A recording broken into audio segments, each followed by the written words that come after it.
I've been playing D&D for about 3 to 4 years, and it was my friends that got me into it.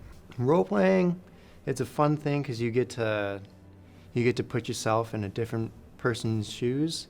Like, let's say you're a shy person, and then you want to play someone who's more charismatic. So play that character, and then you get into it, and then transition some of that to your real life.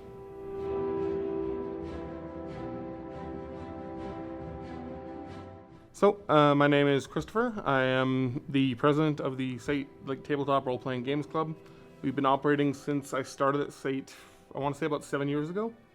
And yeah, I've been playing D&D for about a year longer than that.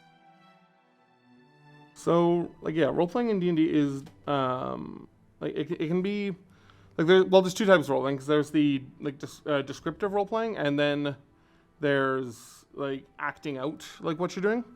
So, a person can have a proper conversation with an NPC that being played by the DM, or with another player character, right, like a PC, and have a full interactive back and forth. That's one form of role playing. Others are describing how your character does things. So, that could be as simple as you roll a d20, you go, oh, my character failed that. You get the result that you failed. It's okay, well, I failed, but let's tell how I failed, right?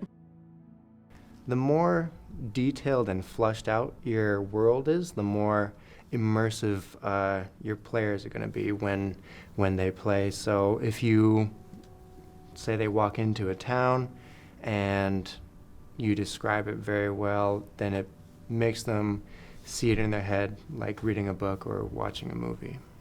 Yeah, world building is probably one of the biggest things in a game. It doesn't have to be. You can completely just white room it and just drop your players in and just make things up as you go.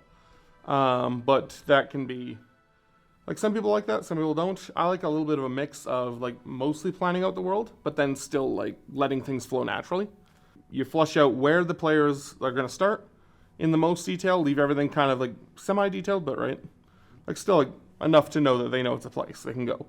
And then you work from there, and where the players want to go, that's where you start flushing out next, right? And if they choose to go off into the middle of a desert and just dick around for a couple in-game months, that's up to them. Just tell them to make sure they have enough water. Everyone likes to play, right? You have to not be capable of having an imagination to not want to play D&D. It's just a fun way to express yourself in new ways, right? If you've never gone out and gone camping or gone hiking, you can kind of live through that vicariously through D&D. If you're doing a survival character or based campaign out in the woods, rather, right? You can see what it's like if the DM is really good and descriptive about this is how you're setting up tents and things like that. It can be fun. Just if anyone even has the slightest inclination of playing a game, just jump in. There's nothing stopping you from jumping in other than finding a group. Other people should try D&D just to look at different aspects and see the world from a different point of view.